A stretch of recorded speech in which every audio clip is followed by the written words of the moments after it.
Water, like air and like food, is so life-giving and so inspiring to us all. Water, you nourish us, you refresh us, you keep us alive. Water, water, we absolutely cherish you and adore you as a life-giving source. Our whole life depends upon you, and you're such a joy. What would we do without you, our dear?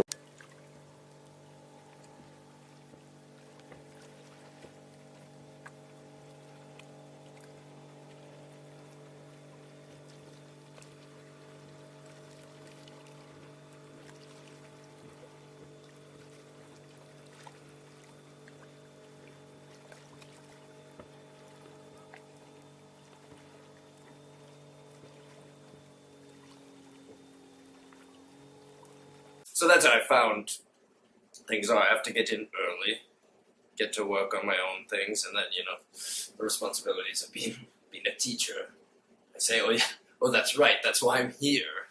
To teach the other students and to grade their papers and so on. And that's more or less the day. But earlier you brought up there's something fascinating about the currents of the water. You see, because there's a process, which is, it's going out. Yes. It's going out. But then it's also coming back in. You see, and so there is a cyclical nature of it. And in much this way, it reflects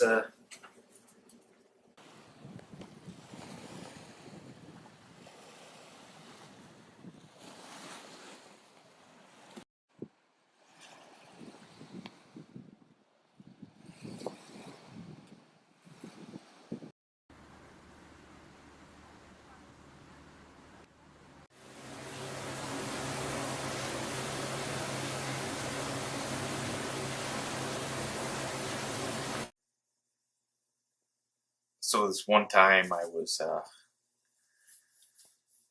kid back in like 4th grade, and we were all playing out in the front yard, and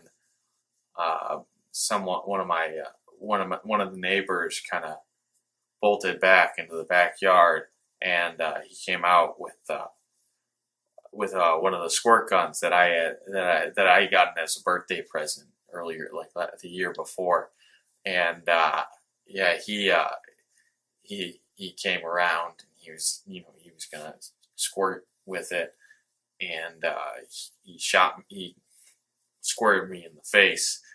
And what I didn't know was that it was filled with hot water, like boiling hot water.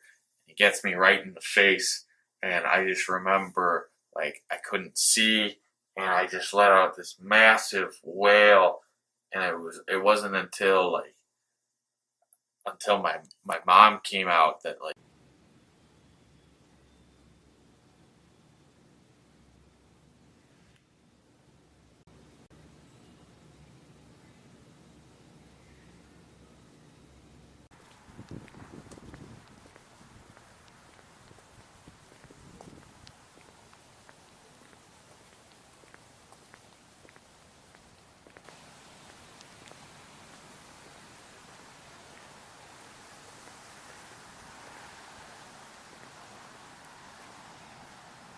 I used to teach a interdisciplinary course in humanities in school.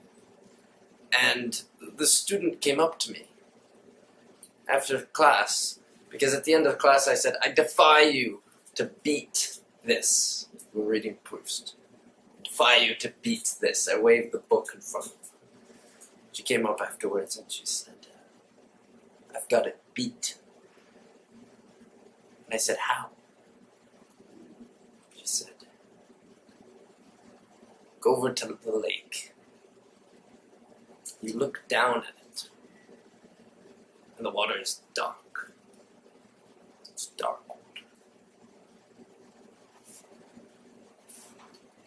You take your hand, this to the moonlight. She said, you can't do this. There's no moonlight. But if there's moonlight, you cup your hand. Take it like this. Scoop it in the water. For a moment, the water is no longer dark.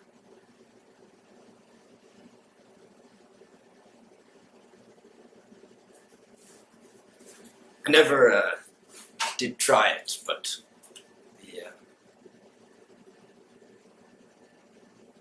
the remarks she made has always stuck with me.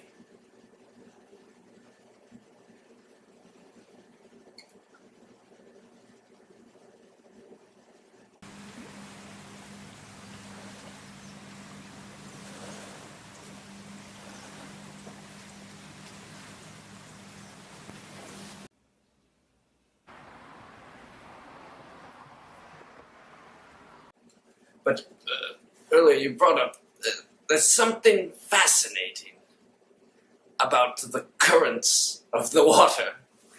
You see, because there's a process which it's going out. Yes, it's going out, but then it's also coming back in. You see, and so there is a cyclical nature of it. And in much this way, it reflects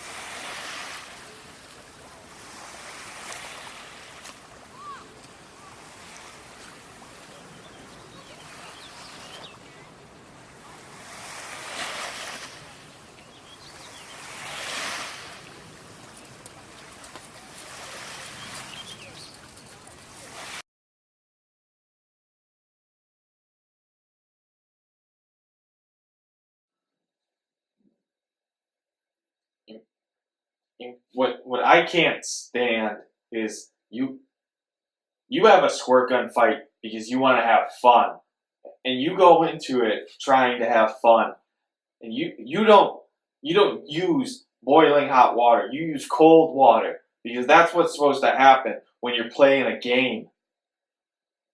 And the minute that hit my face, I realized like I was not having fun, and they were not there to play with me. They were there to hurt me. And whether he knew it or not, he hurt me badly. And I cannot forgive that. And I don't deserve, I am a victim of that. And you know what? It doesn't matter that we were in 4th grade, that we weren't playing around. It doesn't matter that we were 10. I'm still mad about that. I can't handle that. It drives me nuts to think that there are people out there who want to talk like that. And I just can't. And you know, you look at what people want. You expect some decency from people. And that is not what I got on that day when I was 10 years old. That is not what I got. They took that fun away from me that day. And I did not. It was my squirt gun. It was mine. And you know what they did? I got burned that day, and it hurt, and it still hurts now. And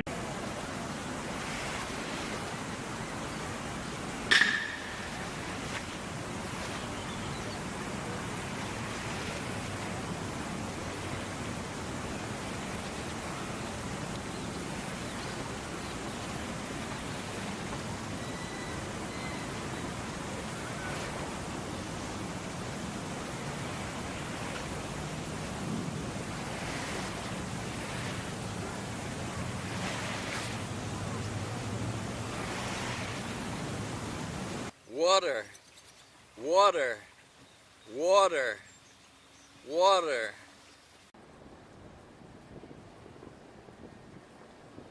Water, water is water, is water, is water, is water, water, water, water.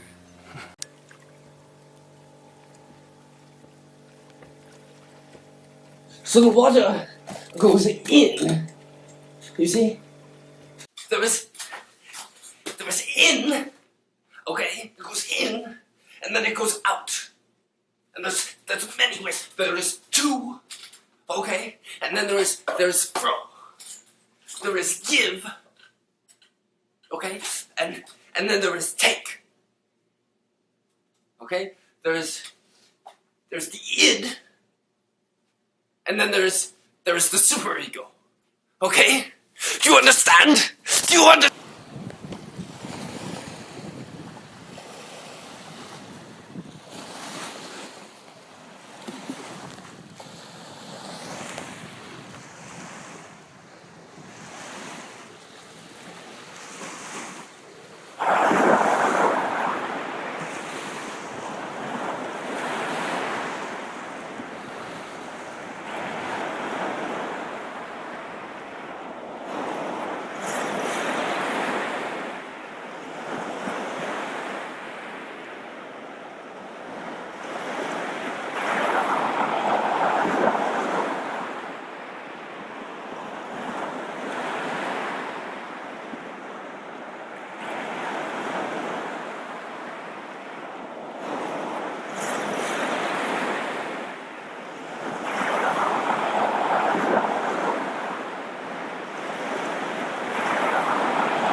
You know, as a young boy, I had a lot of fond memories swimming, and go swimming quite often in my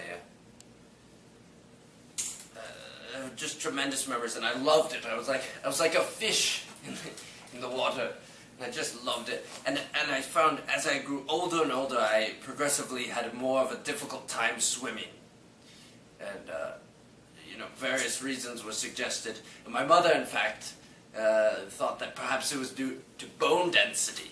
There was an issue there. But as time has gone on, I've become more and more convinced that it's not due to bone density, okay? That it's in fact due to it's a byproduct of all the academic study, the rigor, the vestiges of my education, and those hours in the quiet spaces of the library and so forth. That in fact there is too much. You know, there's times when I say to you, James, I'm just looking to do a little morning backstroke. James, won't you let me please? And he doesn't. and I say, God damn it, Leopold Bloom, let me swim. And he says no, and he doesn't let me. And I look at, and there's Finnegan's Wake, and I say, God, I don't even know what's going on, but it's in here, and I don't even know, and I'm just, and I can swim here though, plenty buoyant amongst the books.